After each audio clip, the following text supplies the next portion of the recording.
మరి క్రీస్తు శ్రేష్టత, క్రీస్తు ప్రభు యొక్క శ్రేష్టత, త్రోసిపుచ్చలేని సత్యం, అదే అంశం.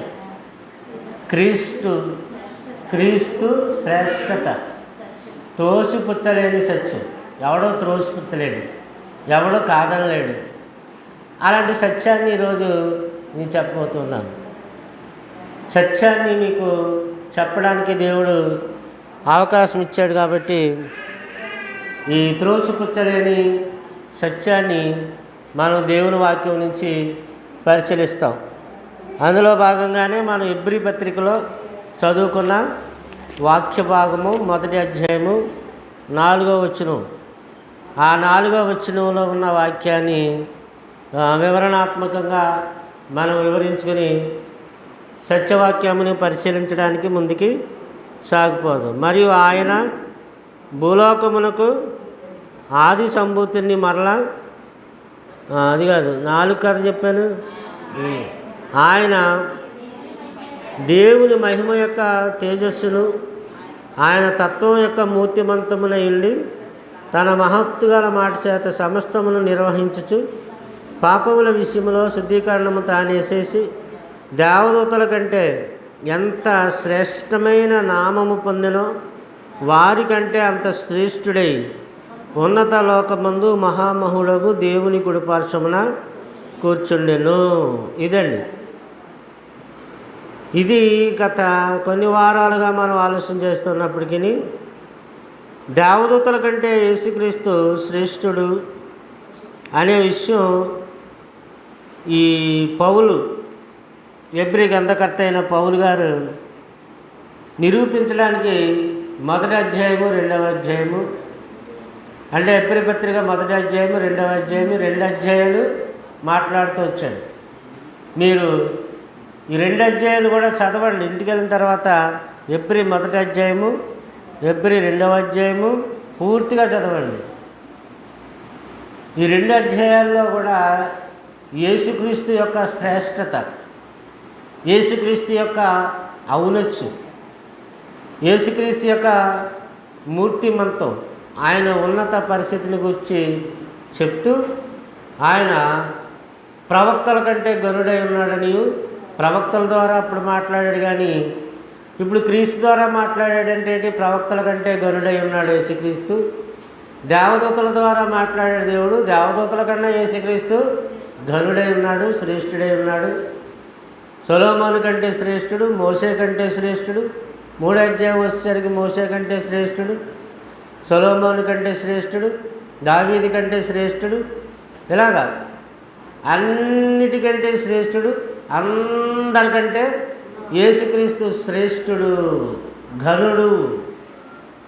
ఆయన ఘనతను కూర్చిన వాస్తవాన్ని పౌలు ఇక్కడ వివరించుకుంటూ వచ్చాడు.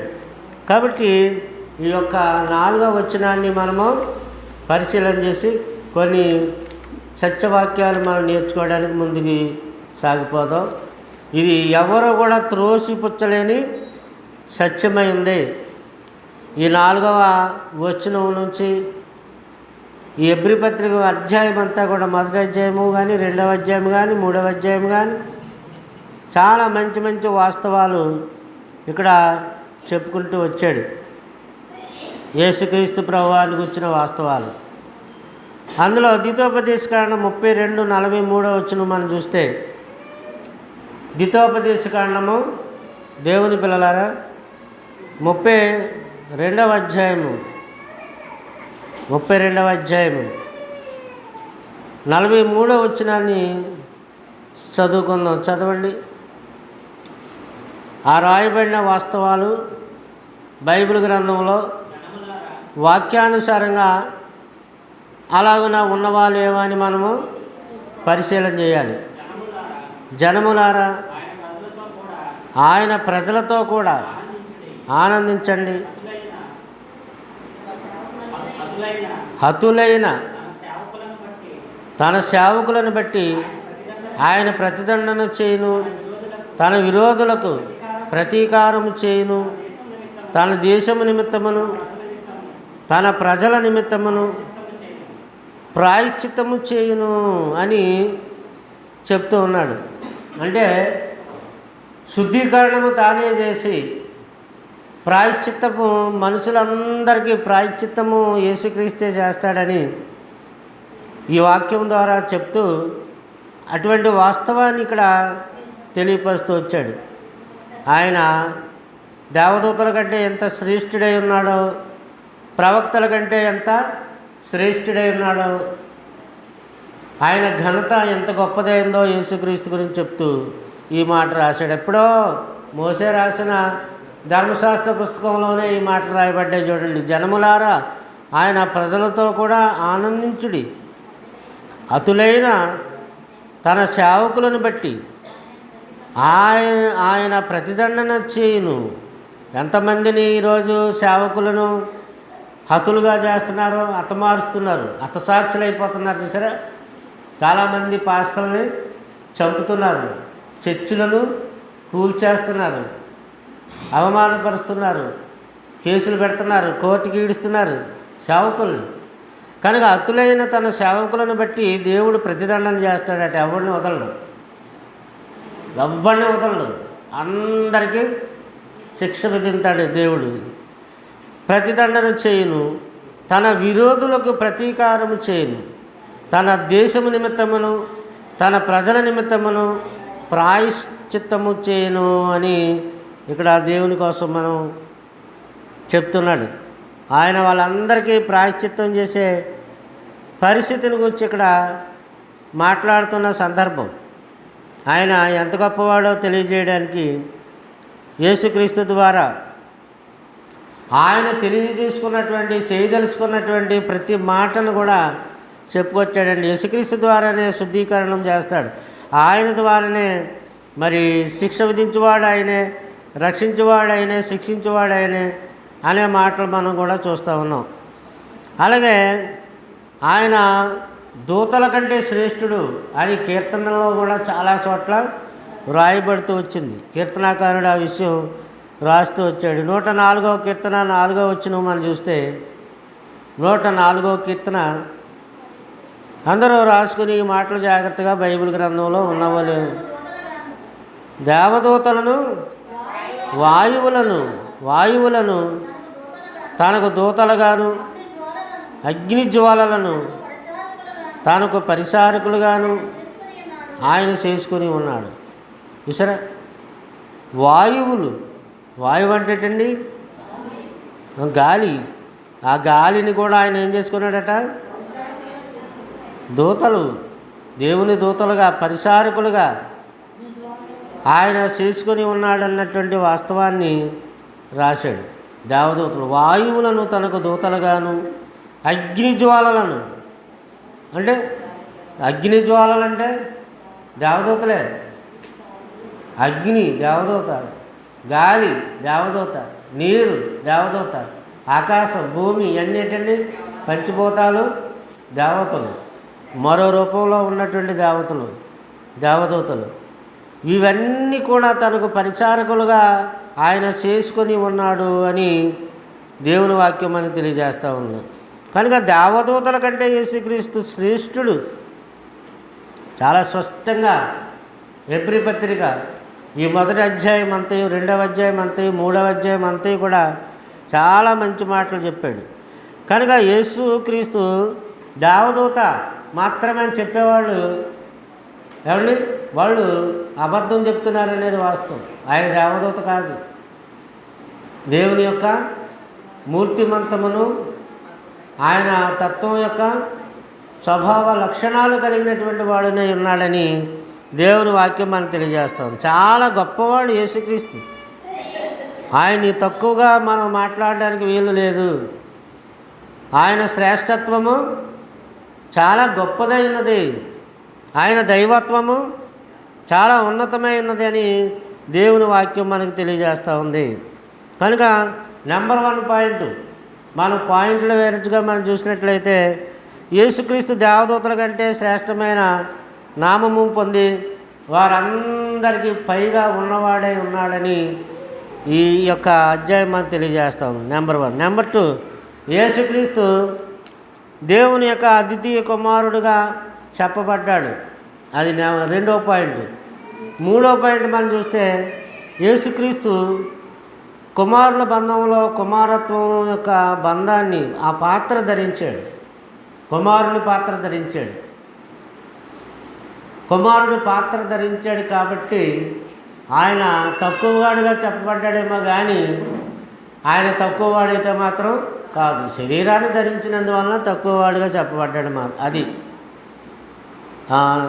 నాలుగో పాయింట్ మనం చూస్తే యేసుక్రీస్తు ఆది సంభూతుడుగా గౌరవించబడ్డాడు. ఆది సంభూతుడు. ఆది సంభూతుడు అంటే ప్రారంభంలో పుట్టినవాడని కాదు అర్థం. అది ఆది అంటే సృష్టి. ఈ సృష్టి నిర్మాణకుడు, ఈ సృష్టి నిర్మాణం చేసినవాడు అని అర్థం. ఆది సంభూతుడు ప్రారంభంలో ఉన్నాడు, అంతకు ముందు లేడని కాదు దాని అర్థం. అదేంటండి, ఆయన అనాది యందు ఉన్నవాడు. అనాది అంటే అనాది, ఆది అనాది. అనాది అంటే సృష్టి లేకముందు ఉన్నవాడు, జగత్తు పునాది వేయబడక మునుపు ఉన్నవాడు. కనుక ఆయన ఆది సంభూతుడు అనేది 4వ పాయింట్ మనం చూస్తున్నాం. ఆది సంభూతుడిగా సృష్టిని సృష్టించాడు. 5వ పాయింట్, దేవదూతలకు మరి యేసుని ఆరాధించారు. దేవదూతలు కూడా యేసుక్రీస్తును ఆరాధించారు. ఆయన్ని దేవదూతలు గణపరిచారు, మహిమపరిచారు అనేది కిందటి వారం కూడా మీకు జ్ఞాపకం చేశారు.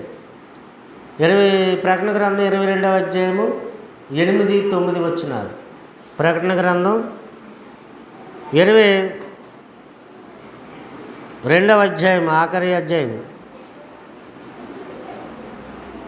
8-9 వచనాలు మనం చూస్తే, యోహాను, నేను ఈ సంగతులు వినినవాడును చూసినవాడును. నేను విని చూసినప్పుడు వాటిని నాకు చూపుచున్న దూత పాదముల ఎదుట నమస్కారము చేయుటకు సాగిలపడగా, దూత పాదాలకి నమస్కారం చేయడానికి యోహాను సాగిలపడ్డాడట. అతడు, వద్దు సుమి, నేను నీతోనూ ప్రవక్తలైన నీ సహోదరులతోనూ ఈ గ్రంథమందు వాక్యములను గైకొని వారితోనూ సహదాసుడను, దేవునికే నమస్కారం చేయమని చెప్పాను. విసరా అలాగే ఎబ్రీ పత్రికలో కూడా మొదటి అధ్యాయం చూస్తున్నాం. ఈ దేవదూతలందరూ ఆయనకి నమస్కారం చేయుదురు అని. ఎవరికి? యేసుక్రీస్తుకి. అలాగే యేసుక్రీస్తు శిలువ మరణాన్ని పొందడానికి ముందు రోజు ఆయన చెమట రక్తము వలె మారుతూ నేలను పడుతున్నప్పుడు, యేసుప్రభు ప్రార్థన చేస్తున్నప్పుడు మరి దేవదూతలు వచ్చి ఆయన్ని బలపరిచారు. మనం చూస్తున్నాం. అంటే దేవదూతలు యేసుక్రీస్తుని ఆరాధిస్తారు. యేసుక్రీస్తు దేవదూత కాదు. చాలామంది ఒక దూత అండి అయినా, ఒక ప్రవక్త అండి అయినా అని చెప్పడం మనం చూస్తూ ఉన్నాం ఏండి. కనుక ఈ ఒక మనిషినే అంటే యోహాను గారి పాదాల మీద పడ్డాడు. దేవదూత పాదాల మీద పడితే యోహాను గారితో ఏమన్నా దేవదూత, దేవునికే నమస్కారం చేయాలి, నువ్వైనా నేనైనా, నాకు మీరు నమస్కారం చేయకండి అన్న దేవదూత. అంతే కదా. మరి దేవదూతలకు నమస్కారం చేయడం ఏంటి? దేవదూతలను ఆరాధించడం ఏంటి? దేవదూతలు పూజించడం ఏంటి? కొలసి పత్రికలో మనం చూసాం కదా, 2వ అధ్యాయం 18వ వచనంలో దేవదూత ఆరాధన ఒకటి ప్రవేశపెట్టారు.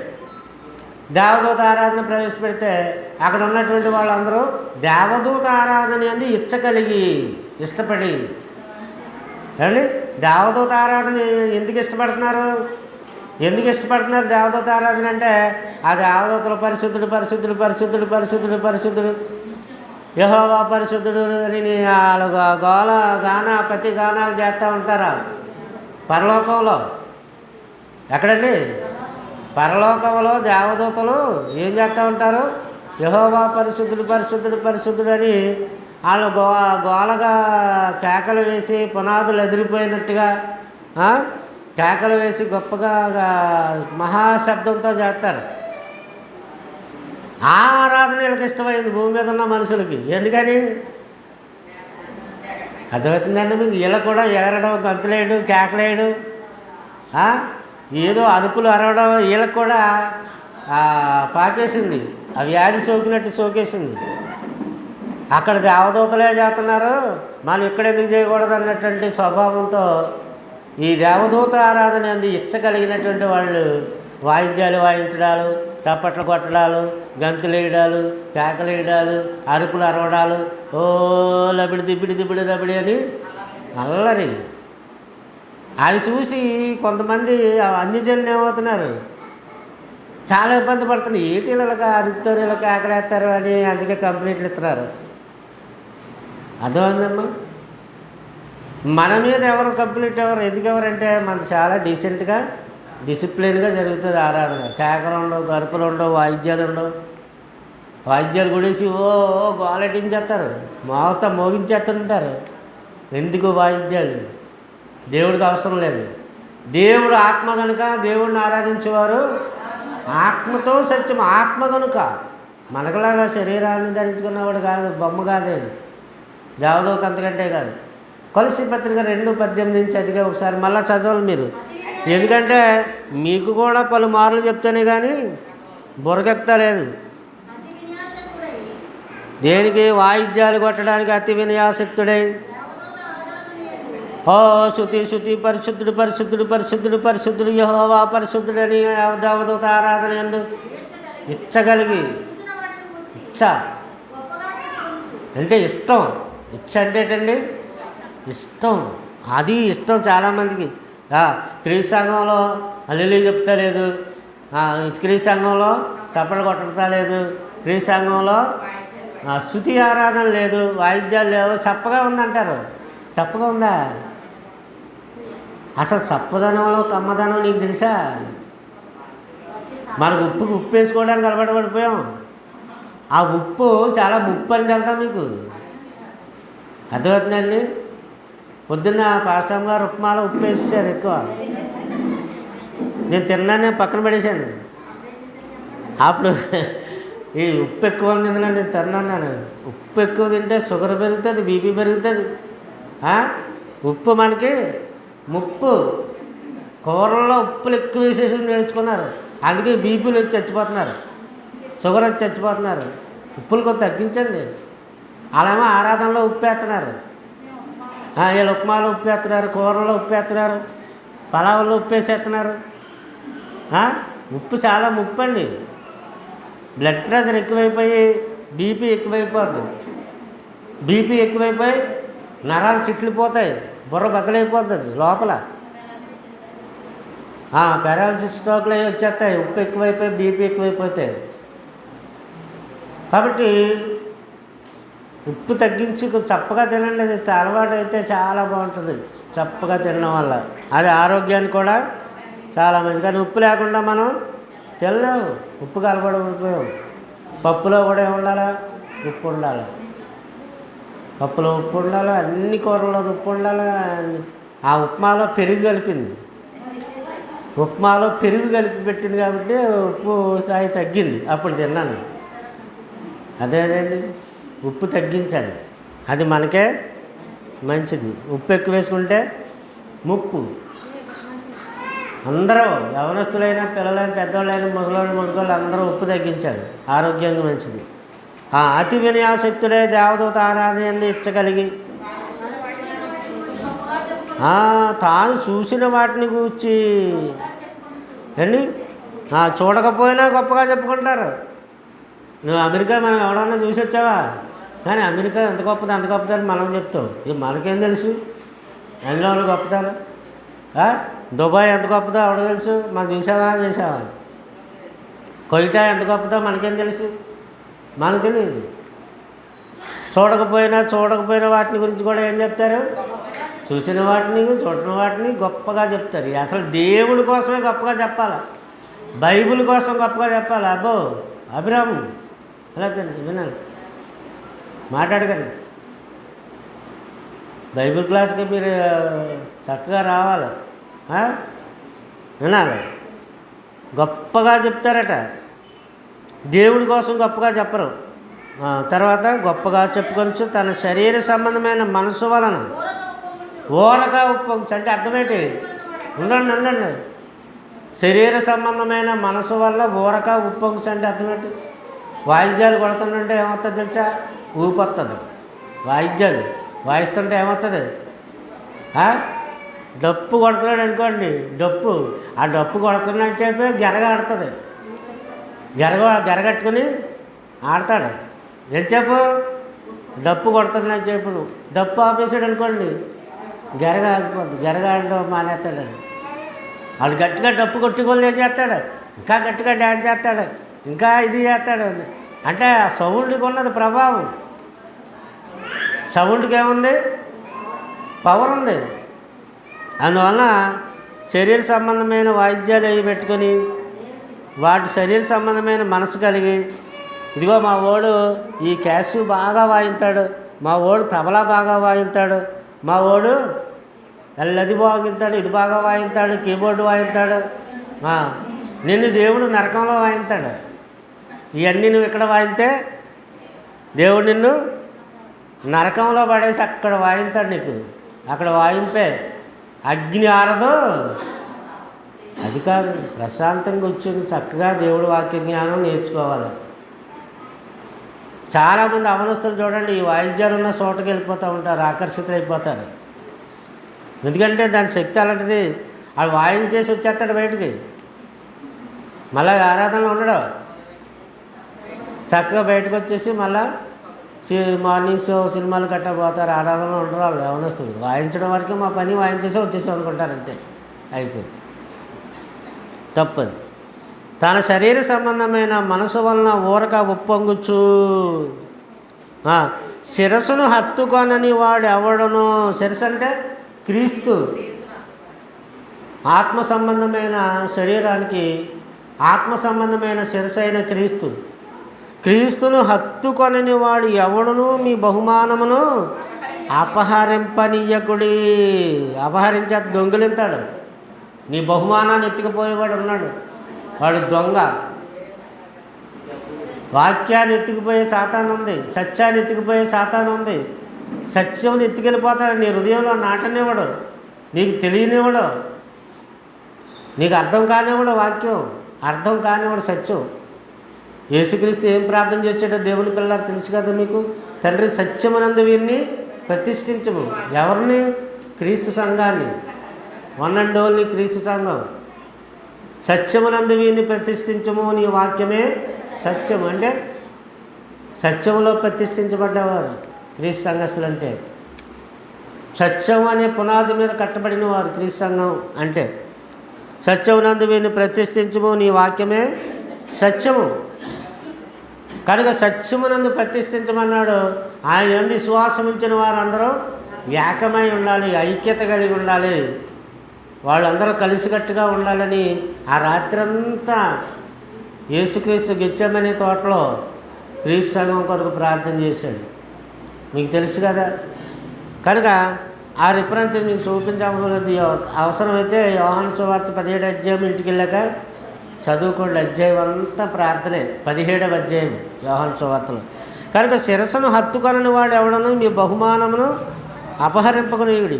ఆ శిరస్సు మూలంగా సర్వ శరీరము అంటే సంఘం కీళ్ళ చేతను నరముల చేతను పోషించబడి అతకబడినదై దేవుని వలన కలుగు వృద్ధితో అభివృద్ధి పొందుతున్నది. అంటే సంఘం అభివృద్ధి పొందాలి. చూసారా? దేవుని పిల్లలు ఆలోచించండి. సంఘం ఏం పొందాలండి? అభివృద్ధి పొందాలి. కనుక దేవదూత ఆరాధన యందు ఇచ్చగలిగినటువంటి వాడుగా ఈ లోకంలో మనుషులు మనకు కనబడుతున్నారు. అతి వినయాసక్తులై భక్తులుగా నటిస్తున్నారు. దేవదూత ఆరాధన అంటే వాళ్ళకి ఇష్టం. దేవుణ్ణి ఆరాధించడం కష్టం, ఆత్మతో సత్యముతో ఆరాధించడం కష్టం. చూడండి, ఏమన్నా ఒక ఆయన పాట పాడమంటే వాయిద్యాలు లేకుండా నేను పాడలేకపోతున్నానండి అంటాడు. వాయిద్యాలు లేకపోతే పాడలేరు వాళ్ళు. మనం వాయిద్యాలు ఉంటే మనం పాడలేం, మనకు అది లేదు. కనుక అది అవసరం లేదు, వాయిద్యాలు అవసరం లేదు. సత్యవాక్యాన్ని సరిగా విభజించి చక్కగా అర్థం చేసుకుంటే చాలు. దేవుని వాక్యం ఏం చెప్తుంది? రహస్యములు దేవునికి చెందినవి. అనేక రహస్యాలు దేవుడికే చెందినవి, మనిషికి తెలియవు. మన దేవుడు మనకి ఎంతవరకు ఇచ్చాడో అంతవరకే బయలుపరచబడిన దాన్ని బట్టి మనం నడుచుకోవాలని దేవుడు వాక్యం తెలియజేస్తుంది. కనుక ఇక్కడ మనకు కావలసిన పాయింట్ ఏంటండి, యేసుక్రీస్తు దేవదూతల కంటే శ్రేష్ఠుడు, ఉన్నతుడు. దేవదూతలు కూడా సేవకులే, పరిచారకులే. యేసు పుట్టాడని చెప్పడానికి దేవదూతలు పంపబడ్డాయి. ఆయన సర్వోన్నతుడైన దేవుని కుమారుడని చెప్పడానికి దేవదూతలు, దెయ్యాలు కూడా చెప్పాయి. దేవదూతలు, దెయ్యాలు కూడా చెప్పాయి. అంటే దెయ్యాలు కూడా దేవదూతలే. అవి దేవుడి చేత గింటివేయబడినవి, భ్రష్టాత్మలుగా మిగిలిపోయినటువంటివి. అవి దేవదూతలే, భ్రష్టులైపోయిన దేవదూతలు. అందువలన అందరికన్నా శ్రేష్ఠుడు, అన్నిటికన్నా శ్రేష్ఠుడు, అన్నిటికన్నా ముందున్నవాడు, అందరిలోనూ ముందున్నటువంటి వాడు అని యేసుక్రీస్తు గురించి మనకి వాక్యాలు తెలియజేస్తున్నాయి.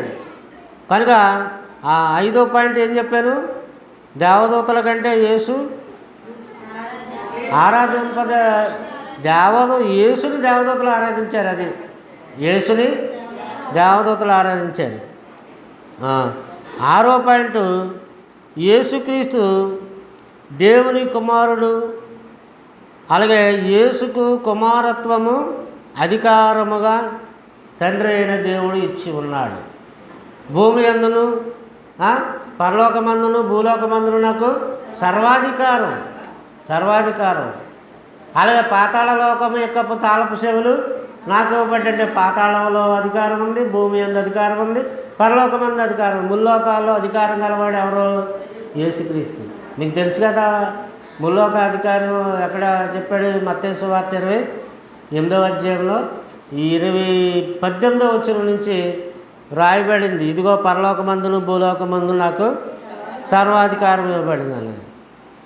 కనుక 7వ పాయింట్, యేసు దేవునిగా చెప్పబడి ఆయన కిరీటము నిత్యము ఉండును అని చెప్పబడి వివరించబడింది.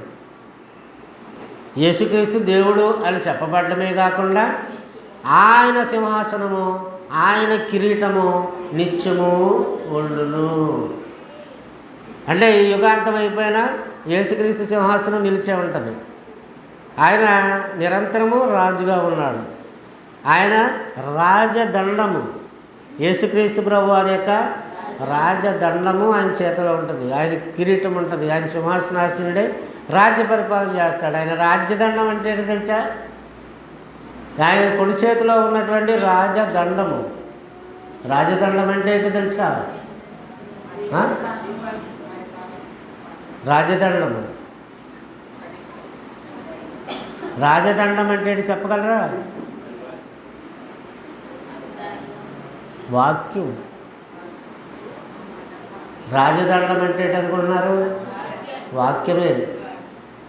యథార్థమైన నీతియుక్తమైన పరిపాలన రాజదండము. వాక్యం అంటే చట్టం, కొత్త నిబంధన చట్టం. అందరు రాజుల్లాగా ఆయన ఏదో కత్తెట్టుకుంటాడు, దండం పట్టుకుంటాడు, ఏదో పట్టుకుంటాడు కాదు. ఆయన వాక్యమే రాజ్యాంగ చట్టం, కొత్త నిబంధన రాజ్యాంగ చట్టం. నీతియుక్తమైన దేవుని వాక్యం, యథార్థమైన దేవుని వాక్యం, పవిత్రమైన దేవుని వాక్యం, అదే రాజదండం. ఆ రాజదండముతో యేసుక్రీస్తు ఏం చేస్తున్నాడు? ప్రజలను పరిపాలించుచున్నాడని ఈ హెబ్రీ పత్రిక 1వ అధ్యాయం 8వ వచనంలో మనం చూస్తూ ఉన్నాం. 9వ విషయం, యేసుక్రీస్తు దేవుని చేత అభిషేకము పొందినటువంటి వాడు. దేవుని చేత అభిషేకం పొంది ఇదే అధ్యాయంలో మన హెబ్రీ పత్రిక 1వ అధ్యాయంలోనే రాయబడింది. యేసుక్రీస్తు దేవుని చేత అభిషేకింపబడినటువంటి వాడు. అలాగే 9వ విషయము, యేసుక్రీస్తు దేవుని కుడిపార్శ్వమున కూర్చున్నవాడు. యేసుక్రీస్తు దేవుని కుడిపార్శ్వమున కూర్చున్నవాడు. కనుక ఇటువంటి ఆధిక్యతను ఇవ్వబడినటువంటి యేసుక్రీస్తు అందరికన్నా శ్రేష్ఠుడు, అన్నిటికన్నా శ్రేష్ఠుడని విషయం త్రోసిపుచ్చలేని సత్యం. ఎవడో త్రోసిపుచ్చలేని సత్యం అండి. ఎవడైనా త్రోసిపుచ్చగలడా? దీన్ని కాదనగలడా? దేన్ని? ఈ హెబ్రీ పత్రిక 1వ అధ్యాయంలో పౌలు వివరించినటువంటి మాటలన్నీ కూడా త్రోసిపుచ్చగలడు ఎవడన్నా? కాదనగలడు ఎవడైనా? తన కుమారుని గురించి అయితే ఏం చెప్పాడు? దేవా, నీ సింహాసనము నిరంతరము నిలుచును, నీ రాజదండము న్యాయార్థమైనది. అనగా ఆయన వాక్యము న్యాయార్థమైనది, ఆయన సింహాసనము నిత్యము నిలుచున్నది. యేసుక్రీస్తు పుట్టకముందే, జగత్తు పునాది వేయబడక మునుపే ఆయన సంకల్పించిన సంకల్పం అది. ఎంత గొప్ప సంగతి అండి దేవుని పిల్లలారా, ఆలోచించండి. యేసుక్రీస్తు పుట్టక మునుపే ఈయన రాజుగా వస్తాడు, రాజు అయి ఉంటాడు, రాజ్య పరిపాలన చేస్తాడు. ఆయన రాజ్యదండం యథార్థమైనది, నీతియుక్తమైనది. అందుకే ఆయన రాజ్యాన్ని, నీతిని మొదట వెతకమన్నాడు. మనం అందరం ఏం వెతకాలి? ఫస్ట్ ఆయన రాజ్యాన్ని, నీతిని వెతకాలి. నీతి అని అది చెప్తున్నాను కదా వాక్యం. రాజ్యం అంటే సంఘం, సంఘ సహవాసం ఎంత గొప్పదండి. క్రీస్తు ప్రభు సంఘ సహవాసం, అడ్డమైన సంఘాలు కాదు, అడ్డమైన బోధలు కాదు.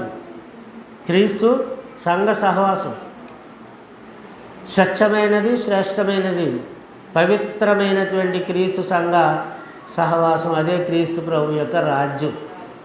మిగతావన్నీ కాదు, మిగతావన్నీ డూప్లికేట్, ఫేక్. అవన్నీ నాశనం అయిపోయేవి. క్రీస్తు పునాది అని సత్యం మీద కట్టబడిన సంఘం మాత్రమే నిరంతరము నిలిచేది. దాన్ని మొదటగా మనం వెతకాలి అని చెప్పుకొచ్చాడు. కీర్తన గ్రంథం 45:6 ఏం చెప్పాడు?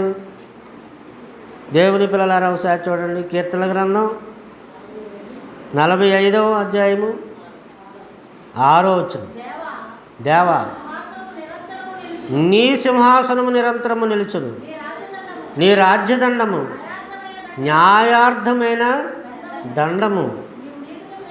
నీవు నీతిని ప్రేమించి భక్తిహీనతను ద్వేషించుచున్నావు. అదే రాశాడు నీకు ఈ యొక్క ఎబ్రీ పత్రికలో పౌలు గారు రాసింది ఇంత ఇదే, మరొకటి కాదు. ఇదే రాసుకొచ్చాడు ఈ గ్రంథంలో. అంటే కీర్తనలో ఉన్నదే పౌలు అక్కడ వివరించుకొచ్చాడు. దేవా, నీ సింహాసనం నిరంతరము నిలుచును, నీ రాజదండము న్యాయార్థమైన దండము. నీవు నీతిని ప్రేమించితివి, భక్తిహీనతను ద్వేషించుచున్నావు. కావున దేవుడు, నీ దేవుడే చెలికాండ్ల కంటే హెచ్చగునట్లు నిన్ను ఆనంద తైలముతో అభిషేకించున్నాడు. సరే, 2వ పాయింట్గా చెప్పాము. యేసుక్రీస్తు తండ్రి చేత అభిషేకించబడ్డాడు. 8వ పాయింట్లో చెప్పాను. యేసుక్రీస్తు తండ్రి చేత ఏం చేయబడ్డాడు? అభిషేకించబడ్డాడు. ఈ అభిషేకం ఎవరికి జరుగుద్ది? రాజుకి. కనుక క్రీస్తు అంటే ఏంటి అర్థం? అభిషిక్తుడు. అభిషిక్తుడు అంటే ప్రభువు. ప్రభు అంటే పరిపాలించేవాడు, రాజు అని అర్థం. తండ్రి అభిషేకించాడు కుమారుడైన క్రీస్తుని. నీవు నీతిని ప్రేమించితివి. దేవుడు దేన్ని ప్రేమించాడు? నీతిని మనం కూడా నీతిని ఎతకాలి, నీతిని ప్రేమించాలంటే అదే ఆయన వాక్యం. భక్తిహీనతను ద్వేషించుచున్నావు. భక్తిహీనత. సరే, ఎవరు భక్తిహీనుడికి ఒక బిరుదిచ్చాడు దేవుడు. భక్తిహీనుడు ఎవరో తెలుసా? భక్తిహీనుడు, దేవుని సన్నిధికి రానివాడు భక్తిహీనుడు, ఆరాధనకి రానివాడు భక్తిహీనుడు. అదవుతుందండి. వాక్యము నేర్చుకోవడానికి రానివాడు భక్తిహీనుడు, దేవుని పనిలో పానివాడు కానివాడు భక్తిహీనుడు, సువార్తకు రానివాడు భక్తిహీనుడు. సరే, ఇలా ఎన్ని రకాలు ఉన్నాయి. వాడికి ఒక బిరుదు ఉన్నది, బిరుదంకితుడు. వాడు ఎవడవాడు? భక్తిహీనుడు. కనుక భక్తి గలవాడుగా ఉంటారా, భక్తిహీనులుగా ఉంటారా? డిసైడ్ మీరే మనమే చేసుకోవాలి. దేవుడి పనులు చేయకుండా నీకు నచ్చినట్టు బతికితే, ఆరాధనకు రాకుండా ఆదివారం ఎగ్గొట్టేసి ఎక్కడికి వెళ్ళిపోయి ఏవేవో పనులు చేసుకుని ఖాళీగా ఉంది. కారణం ఏంటి? చాలామంది రాలేదు. వర్షం వస్తుందండి, అందుకే వర్షం ఎక్కడ వస్తుంది? ఎప్పుడో తగ్గిపోయింది. మబ్బు అయితే వంకడతారు, మబ్బు వేసిందని ఎందుకు రాలేదంటే. వర్షం చినుకులు పడితే రాలేదు. వండుకోవడం మానుతారా? మానరు. మరి చినుకులు పడినప్పుడు ఇంకా చికెన్ బిర్యానీ తెచ్చుకుంటారు. చల్లగా ఉంది క్లైమేటు, బిర్యానీ తెచ్చుకుందాం చికెన్ బిర్యానీ అనుకుంటారా? బాగా తినాలనుకుంటారా చల్లగా ఉన్నా? కనుక భక్తిహీనత అనేది ప్రమాదకరమైంది. వందలు బాబు నరసింహరావు గారికి చేయను. దేవుని పిల్లలారా,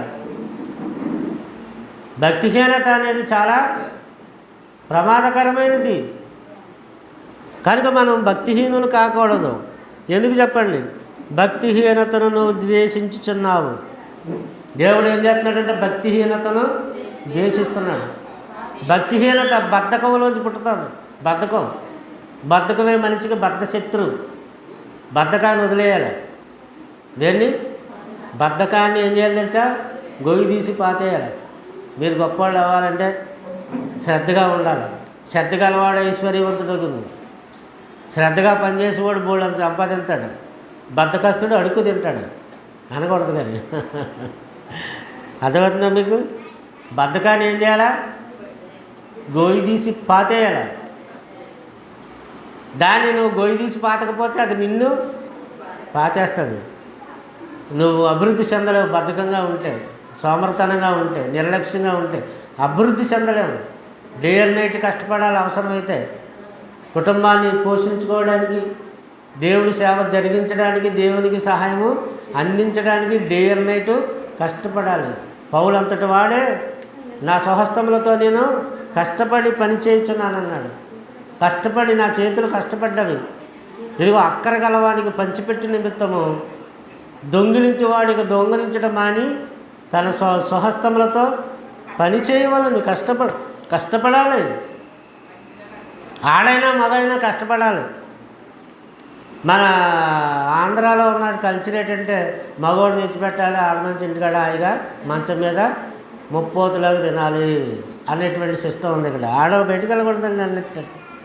అమెరికాలో అలాంటి దేశాల్లో, ఇంకా అభివృద్ధి చెందిన దేశాల్లో అలా ఉండదు. ఆడ మగ అందరూ కష్టపడతారు. ఇక్కడే మగవాడు ఒకటే కష్టపడి తేవాలి, ఆడ మనిషికి వచ్చి తినాలి అన్న టైపులో ఉంటారు. అది రైట్ కాదు. ఆడ మగ అయినా సరే కష్టపడవలసిన అవసరం ఉంటుంది. కనుక దేవుని పిల్లలు అలాంటి వాళ్ళు కొద్దిగా ఉండదు. సమృద్ధి ఉంటారు, ఐశ్వర్యవంతులు అవుతారు, ధనవంతులు అవుతారు, 10 మందికి పెట్టేవాళ్ళుగా ఉంటారు, 10 మందికి ఇచ్చేవాళ్ళుగా ఉంటారు. కనుక కొంతమంది సునీత, అనుష ఇలాంటి వాళ్ళు పాపం కష్టపడుతున్నారు, డ్యూటీలు చేస్తున్నారు, ఇంటికాడ పనులు చేస్తున్నారు. ఆ డ్యూటీ చేస్తారు, ఇంటికాడ డ్యూటీ చేసుకుని అన్ని కష్టాలు. ఇలా చాలామంది ఉన్నారు. అందరి పేర్లు చెప్తాను నేను. అలాగే నిర్మల ఇలాంటి వాళ్ళు అందరూ ఏం చేస్తున్నారు. అలాగే నాకు కష్టపడే దాంట్లో ఉండిపోకూడదు. దేవుడి పనిలో కూడా ఉండాలి. దేవుడి పని చేయాలి. ఆదివారం ఎగ్గడేస్తున్నారు దొంగలు చాలామంది మనం చూస్తున్నాం. కనుక నీవు నీతిని ప్రేమించితివి, భక్తిహీనతను ద్వేషించితివి. కావున నీ దేవుడు చెలికాండ్రి కంటే హెచ్చుకున్నట్లు నిన్ను ఆనంద తైలముతో అభిషేకించున్నాడు. యేసుక్రీస్తుని గురించి చెప్పబడిన మాట. ఆయన కూడా అంతేనండి. నీతిని ప్రేమించాడు, దుర్నీతిని ద్వేషించాడు, భక్తిహీనతను ద్వేషించాడు. నీ వస్త్రములెల్లా గోపరస వాసన, ఆగరు వాసనే, లవంగి పట్టు వాసనే, దంతములతో కట్టిన నగరులలో తంతివాద్యములు నిన్ను సంతోషపెట్టుచున్నవి అన్నాడు. చాలండి. కాబట్టి దేవుని బిడ్డలారా ఆలోచన చేయండి. ఆయన రాజ్యము నిరంతరము నిలిచేది, ఆయన సింహాసనము నిత్యము ఉండేది. లోకాసు వార్త 1వ అధ్యాయము 32-33 వచనాల్లో దేవదూత ద్వారా మరియమ్మ గారితో చెప్పబడిన మంచి మాట. లోకాసు వార్త 1వ అధ్యాయం 32. ఎవరైనా గొప్పవాడయ్యేవాడు యేసుక్రీస్తు అండి. ఆయన గొప్పవాడై సర్వోన్నతుడైన దేవుని కుమారుడు అనబడుతున్నాడు. ఆయన గొప్పవాడే, సర్వోన్నతుని కుమారుడు అనబడును. ప్రభు అయిన దేవుడు ఆయన తండ్రి అయిన దావీదు సింహాసనమును ఆయనకిచ్చును. ఆయన యాకోబు వంశస్థులను యుగయుగములు ఏలును. ఆయన రాజ్యము అంతము లేనిదై ఉండునని ఆమెతో చెప్పిరా. ఆయన రాజ్యాన్ని ఆపాలంటే ఎవడ ఆపలేడండి. ఆయన రాజ్యం అంతము లేనిదై నిరంతరము ఉండేటువంటిది. ఆయన రాజ్యదండము నీతియుక్తమైనది, యథార్థమైనది. ఆయన రాజ్యము నిష్కల్మషమైనది, పవిత్రమైనది. అదే క్రీస్తు సంఘం. పదే పదే ఎందుకు చెప్తున్నాను చెప్పండి. ఎందుకంటే మాకు చెప్పాలి, మరి మీకు పదే పదే చెప్పాలా. ఎందుకని లేకపోతే ఏదన్నా ఒకటి రెండు అంటారు. ఆ దెయ్యం పట్టుకుంటుంది చాలామందికి. ఏదన్నా ఒకటే అనేవాడికి దెయ్యం పట్టుకుందని లెక్క, గుర్తుపెట్టుకోండి. ఏ చీరన్నా ఒకటని తీసుకుంటావా? షాప్కి వెళ్ళి ఏదో ఒకటి తీసేసుకోవచ్చు కదా. ఏ చీర దగ్గరే మొత్తం షాప్ తిరిగేసేస్తాం. అన్నీ తిరిగేసి అది తీయండి, ఇది తీయండి, కొత్త మోడల్స్ వచ్చేయండి, ఇది తీయండి, ఇది తీయండి. ఒక బ్లౌజ్ కొనుక్కొని చిన్న పీస్ కొనుక్కోవడానికి తిరిగేసేస్తాం. మరి ఏదన్నా ఒకటని ఎలాగంటున్నావు? అలాగన్నా వివేకం. ఏదన్నా ఒకటి కాదు. క్రీస్తు సంఘం ప్రత్యేకమైంది, శ్రేష్టమైంది.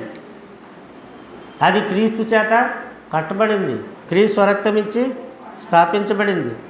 క్రీస్తు రక్తంతో కొనబడినటువంటి సంఘంలో మనం ఉండడం మన యొక్క గొప్ప భాగ్యంగా దేవుడు మనకి అనుగ్రహించాడు. దేవుని పిల్లలారా ఆలోచించాడు.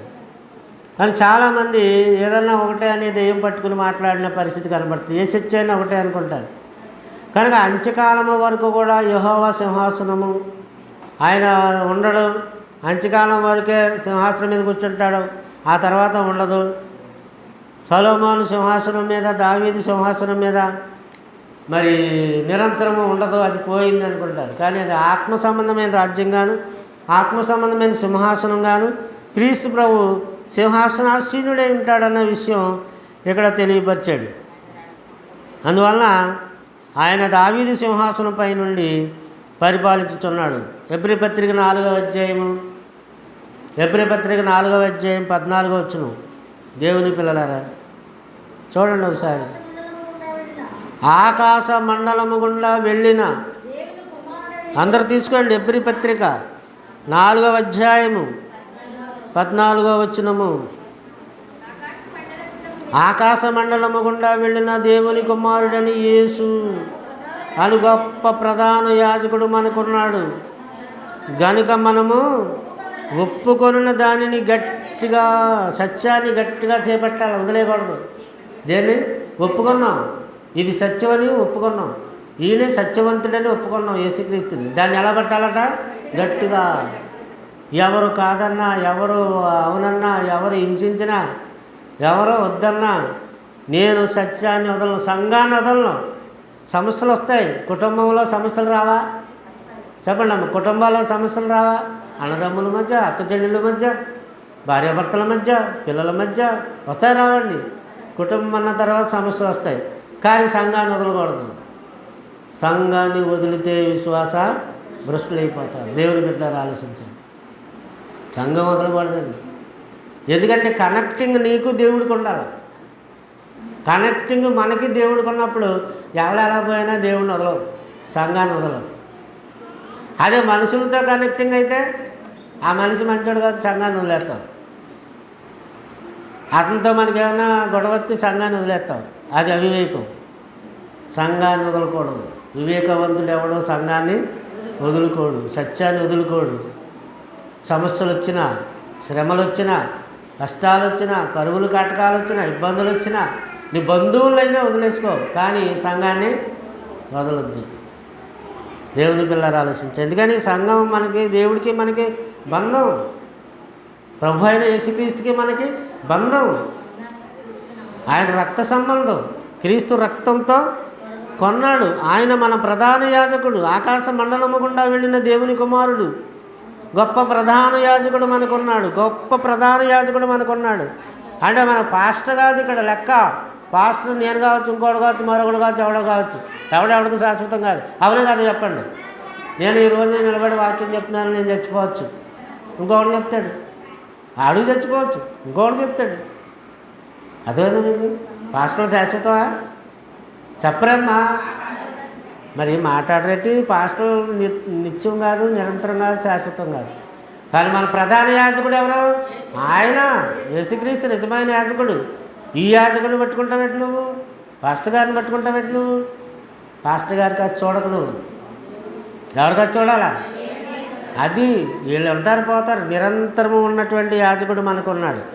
ఆయన యేసుక్రీస్తు. ఆయన మన ప్రధాన యాజకుడు మన బలహీనతలు యందు మనతో సమాన అనుభవం లేనివాడు గాడు కానీ సమస్త విషయంలో మన వలనే శోధింపబడినను ఆయన పాపము లేనివాడుగా ఉండెను.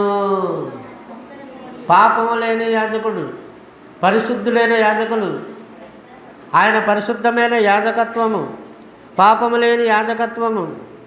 కనుక దేవుని పిల్లారా, మనము కనికరింపబడి సమయోచితమైన సహాయము కొరకు కృప పొందినట్లు ధైర్యముతో కృపాసనమునొద్దకు చేరదము. అంటే ఆ కృపాసనమునొద్దకు చేరడం అంటే అదే మనం పరలోకంలో నిత్య జీవానికి వెళ్ళడం. కృపాసనమునొద్దకు చేరాలి, మధ్యలో ఆగిపోకూడదు. అందువలన ఆయన దావీదు సింహాసనం పైన నిరంతరము రాజ్యపాలన చేసే రాజై ఉన్నాడు. ఆయన మనకు ప్రధాన యాజకుడై ఉన్నాడు. ఆయన మనకు ఏమండి గొప్ప యాజకత్వాన్ని అందించే, పవిత్రమైన యాజకత్వాన్ని అందించే యాజకుడై ఉన్నాడు. ఆయన మనకు శ్రేష్టమైన ప్రవక్త అయి ఉన్నాడు. శ్రేష్టమైన ఘనమైన ప్రవక్త అయి ఉన్నాడు. ప్రవక్తలందరికంటే గనుడు, దేవదూతలందరికంటే శ్రేష్ఠుడు, గనుడు. ఆయన మనకు అనుగ్రహింపబడి మన అదృష్టం. యేసుప్రభువు మనకే అనుగ్రహింపబడ్డాడు. కుమారుడు మనకు అనుగ్రహింపబడ్డాడంటే మనం ఎంత అదృష్టవంతులు. అద్వాలు చాలామందికి అర్థమైతే ఆరాధన మాంటారా? అవివేకంగా ఉన్నారు కనుక ఆరాధన మానేసుకుంటున్నారు చాలామంది. దేవుని బిడ్డలారా ఆలోచించండి. అదే మనకి జీవాన్ని, ఊపిరిని, సమస్తాన్ని ఇస్తుంది. ఈ ఆరాధన కృప వల్ల దేవుని కృపాశ్రమం దగ్గరికి చేరే మహాభాగ్యము. అందుకే 16వ వచనంలో ఏమన్నాడు? గనుక మనము కనికరింపబడి సమయోచితమైన సహాయము కొరకు కృప పొందినట్లు ధైర్యముతో కృపాసనమునొద్దకు చేరుదము. ఎలా చేరుతామంట? ధైర్యముతో. దేవుని బిడ్డలారా ఆలోచించండి. కనుక వాళ్ళు పాత నిబంధన కాలంలో దేవుని మందిరము కట్టినప్పుడు ఆ మందిరము విధానాలు కానీ, ఆ మందిరం యొక్క విధులు కానీ ఎంత చక్కగా వాళ్ళు నిర్వహించేవాళ్ళు. బలులు అర్పించడానికి నిర్వహించేవారు. ఆయన ఎంత గొప్పవాడైనటువంటి యేసుక్రీస్తు దేవుడు. ఆయన దేవత్వం త్రోసిపుచ్చలేనిది. ఆయన శ్రేష్టత్వం అన్నిటికన్నా శ్రేష్టమైందే. దేవదూతల కన్నా శ్రేష్ఠుడు, సొలొమోను కన్నా శ్రేష్ఠుడు, మోసే కన్నా శ్రేష్ఠుడు. అవన్నీ చూపెడతాను మీకు. ఇవన్నీ వరుసగా చెప్తాను. ఎబ్రీ పత్రిక 7వ అధ్యాయం 25వ వచనం. ఎబ్రీ పత్రిక 7వ అధ్యాయం 25. దేవుని పిల్లలు చూడండి, రాసుకోండి. ఈయన తన ద్వారా దేవుని యొద్దకు వచ్చి వారి పక్షమున విజ్ఞాపనము చేయుటకు నిరంతరము జీవించుచున్నాడు. చచ్చిపోయాడని ఎవడన్నాడు? చంపబడ్డాడు. చచ్చినవాడు దేవుడా? సిలువ వేయబడ్డాడు, చీర్చేశారు. ఆయన ఎలా దేవుడు అవుతుంది అన్నాడు. అలాగే ఇది భూమి మీద శరీరాన్ని గురించి మాట్లాడుతున్నారు. కానీ యేసుక్రీస్తు నిరంతరము జీవించుచున్నాడు. నిరంతరము జీవించుచున్నాడు గనుక వారిని సంపూర్ణముగా రక్షించుటకు శక్తిమంతుడు. పవర్ఫుల్ గాడ్, శక్తిమంతుడైన దేవుడై ఉన్నాడు. కాదన్నవాడు ఎవడండి? త్రోసిపుచ్చగలవాడు ఎవడండి? ఏమండి? యేసుక్రీస్తు దేవుడు కాదన్నవాడు ఎవడు? యేసుక్రీస్తు శక్తిమంతుడు. దేవుడు వాక్యం తెలియజేస్తుంది. పవర్ ఉంది ఆయనకి. ఎక్కడ ఉంది పవర్? ఎక్కడ ఉంది? యేసుప్రభు పవర్ ఏంటండి? చెప్పాలి మీరు. ఏం వాళ్ళకెత్తున్నారు? ఏం చెప్తున్నారు? పవర్ ఎక్కడుంది? సంఘంలోనా? పరలోకమందును, భూలోకమందును, పాతాళలోకమందును. అంటే ఎన్ని లోకాలు? 3 లోకాలకి అధికారి కలిగినటువంటి వాడు, పవర్ ఉన్నవాడు. 3 లోకాలు. పరలోకం అధికారం యేసుక్రీస్తుకి ఇవ్వబడింది. భూలోకం అధికారం యేసుక్రీస్తుకి ఇవ్వబడింది. పాతాళ లోకం, మృతుల లోకం మీద కూడా యేసుక్రీస్తుకి, అంటే జన్మింపజేయవాడైనా, మృతి పొందింపజేయవాడైనా, చంపేవాడైనా, పుట్టించేవాడు. యేసుక్రీస్తు సమస్త అధికారాలు ఆయనకి ఇవ్వబడ్డాయి. అర్థమైందండి? రక్షించుటకు ఏమై ఉన్నాడు ఆయన? శక్తిమంతుడు. అందుకే ప్రాణం పెట్టాడు. నువ్వు నరకానికి పోకూడదు, మనం నరకానికి పోకూడదు. కనుక ఆయన శక్తిమంతుడు. పవర్ ఉంది ఆయనకి. ఎలాంటి వాణిని మనం నమ్మాము ఒకసారి ఆలోచించేయండి. హెబ్రీ పత్రిక 13:6 హెబ్రీ పత్రిక 13:6 త్వరగా తీయండి. కాబట్టి ప్రభువు నాకు సహాయకుడు. ఏమనాలంటే మనం లార్డ్ ఈజ్ మై హెల్పరు. ప్రభువు నాకు సహాయకుడు. చూసారా అబ్బా, ఎంత మంచి మాట అండి. ప్రభువు నాకు సహాయకుడు, లార్డ్ ఈజ్ మై హెల్పర్. అంటే దేవుడే నీకు సహాయకుడైతే ఇంకొకరి సహాయం నీకెందుకు? ఇంకొకరి సహాయం మనకెందుకండి? దేవుని బిడ్డలారా ఆలోచించండి. ఎవరు సహాయకుడు ఉండాలి మనకి? ప్రభు, హెల్పరు, సహాయకుడు. ఆయన మనం కాపాడేవాడైతే, ఆయన మనం రక్షించేవాడైతే, ఆయనే మనకు సహాయకుడైతే ఇంకా ఎంత నిర్భయముగా ఉంటాం చెప్పండి. అందుకే ప్రభువు నాకు సహాయకుడు, నేను భయపడను, నరమాత్రుడు నాకేమి చేయగలడు అని మంచి ధైర్యంతో, అది ఉందా మీకు? అటువంటి ధైర్యం ఎంతమందికి ఉంది? అటువంటి ధైర్యంగా ఎంతమంది నిలబడగలరు? అధికారుల ముందైనా, ప్రభుత్వాల ముందైనా, ప్రజల ముందైనా ప్రభు నా రక్షకుడని ఒప్పుకోగలరా?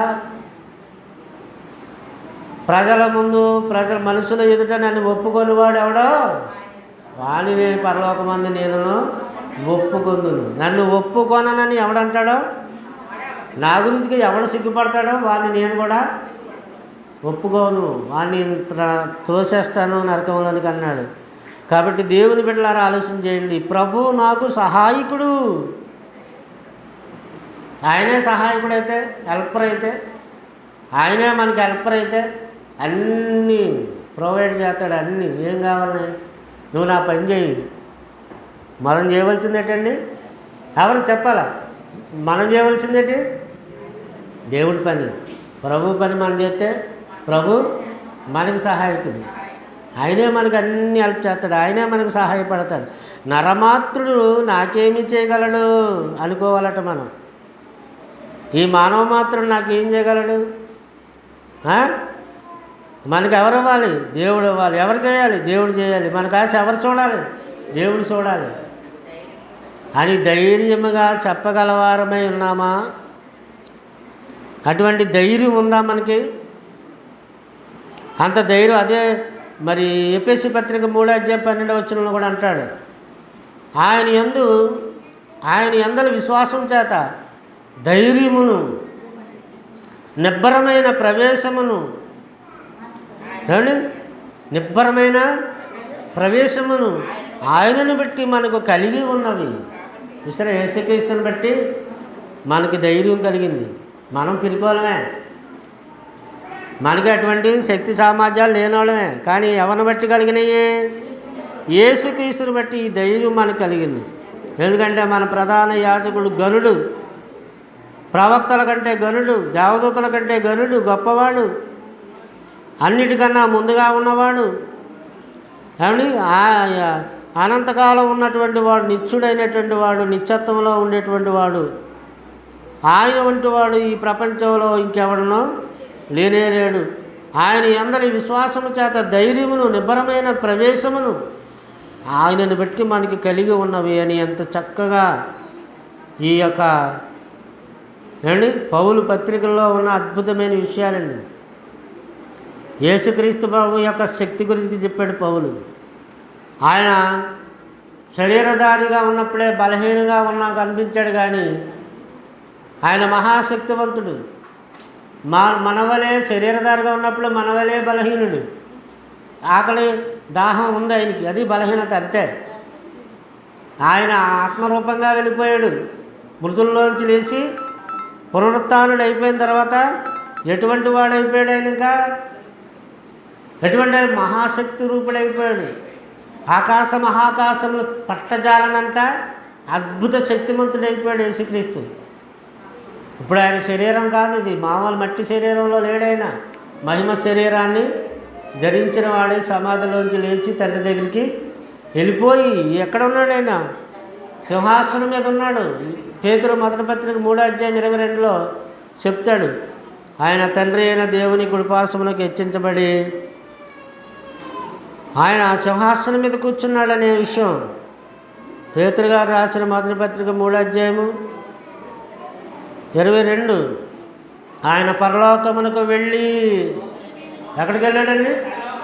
పరలోకమునకు వెళ్ళి దూతల మీదను అధికారుల మీదను శక్తుల మీదను అధికారము పొందినవాడై దేవుని కుడిపార్శ్వమున ఉన్నాడు. అది ఆయన ఖచ్చితంగా ఉండి తీరతాడు. శరీరధారిగా వచ్చినప్పుడు ఆయనకు ఆ శక్తి సామర్థ్యాలు ఉన్నాయి.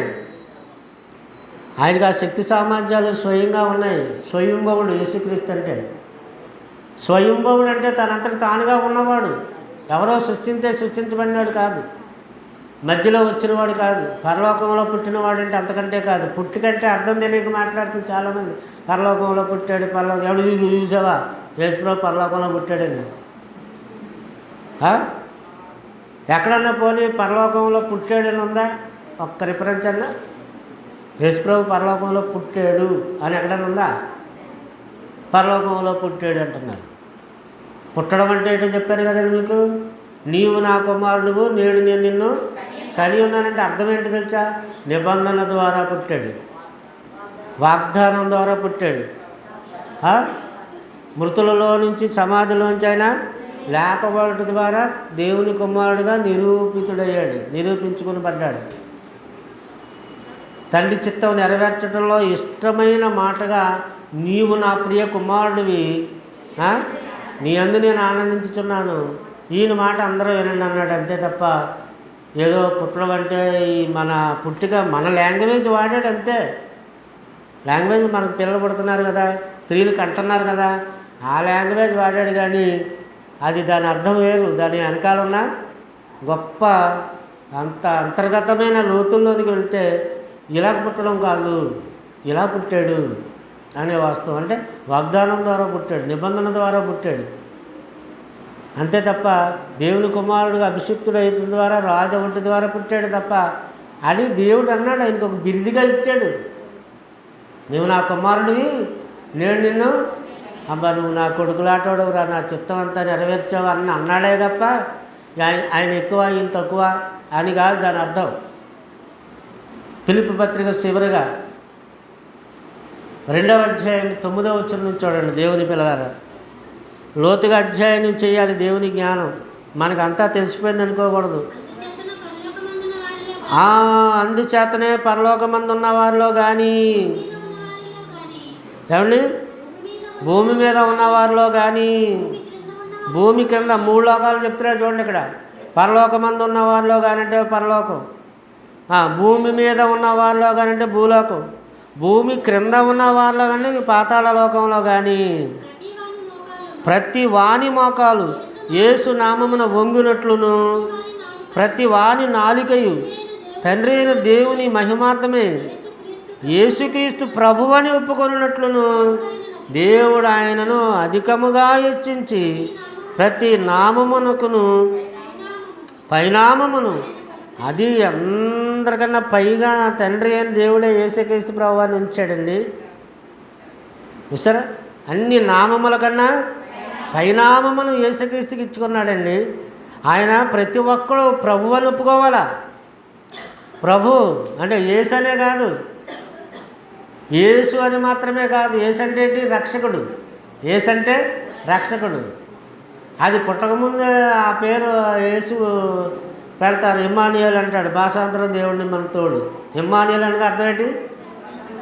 భాషానంతరము మనకి దేవుడు ఎల్లప్పుడూ తోడై ఉన్నాడు. అంటే ఇమ్మానుయేల్ అంటే దేవుడు, ఆయనే యేసుక్రీస్తు. ఆయన నిరంతరం ఉండేవాడు అని అప్పుడే అందులో చెప్పేశాడు.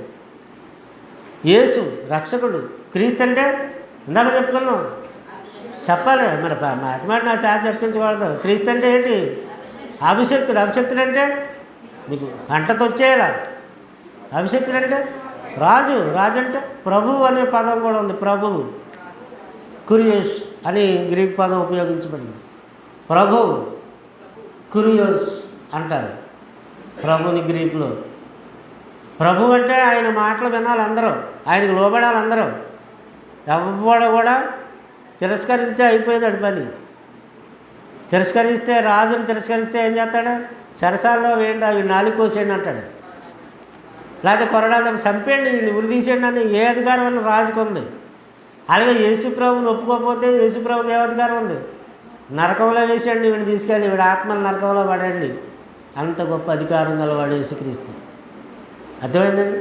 పరలోకమందును భూమి మీదను భూమి కింద నీళ్ళ యందు ఉన్న వాటి అని ముల్లోకాల్లోనూ సర్వలోకములోను ఆయన సర్వాధికారం ఇవ్వబడిన దేవుని కుమారుడిగా, దేవుడుగా, దేవత్వంలో దేవుడుగా, అది దేవుడితో సమానుడిగా ఆధిక్యత దేవుడే ఇస్తే ఆయన దేవుడి కన్నా తక్కువవాడు, ఆయనేమో ఎలాంటివాడు అలాంటివాడు, బెచ్చగాడు ఎలాంటివాడు ఎలాంటివాడు అంటున్నారంటే ఏం బుర్ర పాడైపోయింది చాలామందికి.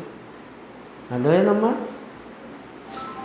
కనుక బైబిల్ ఏం చెప్తుందో ఆలోచించాలి, దేవుడు ఏం చెప్పాడో ఆలోచించాలి.